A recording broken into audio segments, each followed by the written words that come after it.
ছাগলীৰ দেশত হিমংকাছ কন্ট্ৰাটাছ নামৰ এবিধ পেলু পোৱা যায় আৰু এই পেলুবিধে কি কৰে ছাগলীৰ দেশৰ পৰা প্ৰচুৰ পৰিমাণে তেজ শুহি খায় যাৰ ফলস্বৰূপে ছাগলীবোৰ ৰক্তহীনতাত ভুগে বা যাক আমি ইংৰাজীত এনিমিয়া বুলি কওঁ এনিমিয়াত ভুগে ছাগলীৰ দেশত হিমংকাছ কন্ট্ৰাটাছ নামৰ এই পেলুবিধৰ দ্বাৰা আক্ৰান্ত হলে দেখা দিয়া যেটো এনিমিয়া বা ৰক্তহীনতাৰ মাত্ৰা কিমান বা আমি পেলুৰ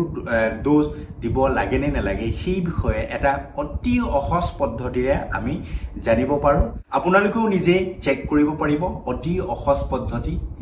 আৰু আজিৰ এই ভিডিঅ'টোত মই আপোনালোকক এই পদ্ধতিৰ বিষয়ে ডিটেইলছ কে ক'বলৈ ওলাইছো গতিকে আপোনালোকক অনুৰোধ কৰিছো আপোনালোকে ভিডিঅ'টি এখলৈ চাব কাৰণ আপোনালোকে যদি ভিডিঅ'টি এখলৈ নাচায় তেতিয়াহলে কথাখিনি বুজি নাপাব আধৰুৱাকে যদি চায় তেতিয়াহলে কথাখিনি আপোনালোকে বুজি নাপাব কিয়নো হিমংকাছ কন্ট্ৰাটাছ যেটো পেলু ছাগলী আৰু ভেড়াৰ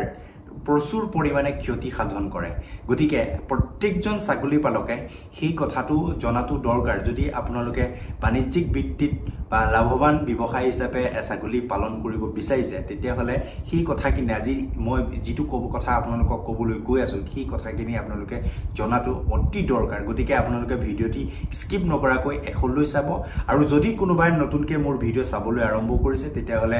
পশুপালনৰ বিভিন্ন দিশৰ বিষয়ে জানিবলৈ ডক্টৰ P63 YouTube চেনেলটো সাবস্ক্ৰাইব কৰিব আৰু বেল আইকনটো দবাবলৈ নাপাহৰিব আপোনাৰ নটিফিকেশন আপডেটৰ কাৰণে ছাগলীবোৰৰ ৰক্তহীনতাৰ মাত্ৰা যেটো হিমংকাছ কন্ট্ৰাটাছৰ যেটো পেলুৰ দ্বাৰা আক্ৰান্ত হলে ৰক্তহীনতাৰ মাত্ৰা বা এনিমিয়াৰ মাত্ৰা কিমান বা তাৰ পেলুৰ ডোজটো দিব লাগে নে নালাগে সেই বিষয়ে জনাৰ এই পদ্ধতিটো হৈছে ফাৰ্মাচা বুলি কোৱা হয় FAMACH ফাৰ্মাচা সিস্টেম বা ফাৰ্মাচা পদ্ধতি বুলি কোৱা হয় এই পদ্ধতিৰ দ্বাৰা আপুনিও আপোনাৰ ঘৰৰ ছাগলীবোৰ অতি সহজে আপোনালোকে চেক কৰিব পাৰিব ৰক্তহীনতাৰ মাত্ৰা বা আপোনাৰ ছাগলীবোৰ হিমংকাছ কন্ট্ৰাটাছ নামৰ পেলুবিধৰ দ্বাৰা আক্ৰান্ত হৈছে নেকি সেই কথা আপোনালোকে জানিব পাৰিব মই আপোনালোকক কৈ আছো পদ্ধতিটোৰ অভিষেক আপোনাক জনাই আছো তাৰ আগতে প্ৰথমে জানি লওঁ যে আমি ফাৰ্মাচা পদ্ধতিটোত বা ফাৰ্মাচা টেষ্টটো আমি কিয় কৰিব লাগে বা কিয় জৰুৰী সেই বিষয়ে জানোৱা হওক হিমংকাছ কন্ট্ৰাটাছ ব্লাড সাকিং প্যাৰাসাইট মানে তাৰ মানে হৈছে হিমংকাছ কন্ট্ৰাটাছ তেজ শুহি খোৱা পেলু হয় আৰু ভেড়া আৰু ছাগলীত ই বিস্তৰভাৱে ক্ষতি সাধন কৰে আমাৰ অসমৰ নিচিনা জলবায়ুত বিশেষকৈ হেমেকা আৰু গৰম এই জলবায়ুত ছাগলীবোৰৰ মৃত্যুৰ এটা প্ৰধান কাৰণ হৈছে হিমংকাছ কন্ট্ৰাটাছ কাৰণ হিমংকাছ কন্ট্ৰাটাছে প্ৰচুৰ পৰিমাণে ছাগলীৰ ইন্টেষ্টাইন বা এবমেছামৰ পৰা প্ৰচুৰ পৰিমাণে তেজ শুহি খায় যাৰ ফলস্বৰূপে ছাগলীবোৰৰ ৰক্তহীনতাত ভুগে বা এনিমিয়া হয় আৰু আপোনালোকে জানে যে যেতিয়া কোনো ছাগলীবোৰ ৰক্তহীনতাত ভুগে বা এনিমিয়া হয় তেতিয়াহলে তাৰ খাদ্যৰ ৰুচি কমি যাব তাৰ স্বাস্থ্যৰ অৱনতি ঘটিব আপোনাৰ গ্ৰোথ ৰেট নহব লাহে লাহে শুকাই কিনাই অৱস্থা নাইকিয়া হ'ব তেনে ক্ষেত্ৰত আমি এটা বাণিজ্যিক বা প্ৰফিটেবল বিজনেস হিচাপে বাণিজ্যিক এটা লাভৱান ব্যৱসায় হিচাপে ছাগলী পালনটো আমি গঢ় দিব নোৱাৰিম গতিকে তেনে ক্ষেত্ৰত আমি এই ফাৰ্মাচা যেটো পদ্ধতিটো কেনেকৈ কৰে বা ছাগলীবোৰ ফাৰ্মাচা টেষ্ট কৰি মাজে সময়ে কৰি থকাটো আমাৰ অতি গুৰুত্বপূৰ্ণ বা অতি দৰকাৰী গতিকে আপোনালোকে নিজেই ঘৰতে আপোনালোকে চেক কৰিব পাৰে এতিয়া জানোৱা হওক ফাৰ্মাচা পদ্ধতিটো কি বা ফাৰ্মাচা পদ্ধতিৰ দ্বাৰা আমি ছাগলীবোৰৰ ৰক্তহীনতাৰ মাত্ৰা কেনেকৈ জুখিম বা কেনেকৈ চাম সেই বিষয়ে জানোৱা হওক ফাৰ্মাচা পদ্ধতি বা ফাৰ্মাচা সিস্টেমটো এটা কালাৰ চাৰ্ট হয় তাত পাঁচটা কালাৰ থাকে একৰ পৰা পাছলৈ স্কোৰিং কৰা হয় বা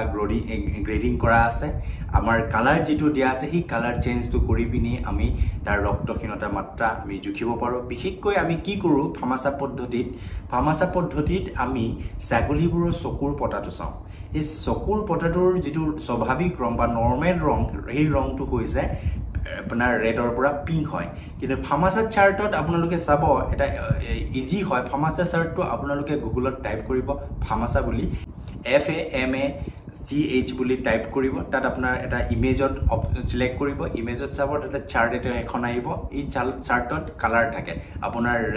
ৰেড পিংকৰ পৰা ধৰি পিনি বগা কালাৰলৈকে আছে আপোনাৰ পাছলৈকে গ্ৰেডিং কৰা আছে আমি সেই কালাৰটো উলিয়াই লৈ পিনি ছাগলী যেটো পটা আছে সেই পটাটো আমি কম্পেয়াৰ কৰি চাও এতিয়া ছাগলী পটাটো চাবলৈ হলে আমি প্ৰথমে ছাগলীটো ভালকে ধুই ল'ব লাগিব ধুই লৈ পিনি আপোনাৰ দুখন হাত ব্যৱহাৰ কৰিব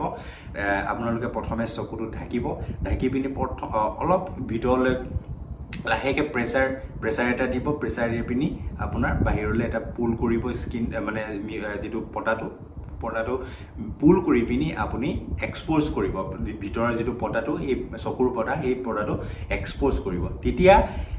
তাৰ কালাৰটো আপোনালোকে অবজাৰ্ভ কৰিব আৰু অবজাৰ্ভ কৰি পিনি ফাৰ্মাচাৰ যেটো চাৰ্ট আছে সেই চাৰ্টৰ লগত আপোনালোকে কম্পেয়াৰ কৰিব যদি চাৰ্টত থকা 1 2 3 লৈকে আপোনালোকৰ ছাগলীৰ ৰংটো মিলিছে তেতিয়া হলে চিন্তাৰ কোনো কাৰণ নাই আপোনালোকে কোনো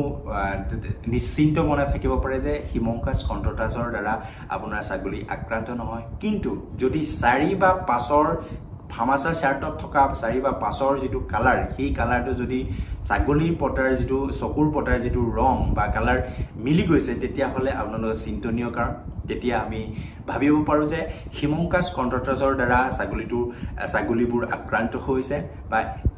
আপোনাৰ অতি মাত্ৰাত এটা ৰক্তহীনতাত ভুগিছে সেই ক্ষেত্ৰত আমি তেতিয়া পেলুৰ দৰবৰ যেটো ডোজ সেই ডোজটো দিবলগীয়া হয় আশা কৰিছো আপোনালোকে কথাখিনি বুজি পালে বুট কৰো আপোনালোকৰ কথাখিনি কামত আহিব যিসকল ছাগলী পালন কৰি আছে বা পালন কৰিম বুলি ভাবি আছে গতিকে যদি আপোনালোকে কথাখিনি আৱশ্যকীয় বুলি ভাবে তেনেহলে বন্ধু পালকসকলৰ মাজত শ্বেয়াৰ কৰিবলৈ নাপাহৰিব আৰু যদি কিবা জানিবলগীয়া থাকে বা আপোনালোকৰ প্ৰশ্ন থাকে তেতিয়া হলে কমেন্ট বক্সত কমেন্ট কৰিবলৈ নাপাহৰিব ধন্যবাদ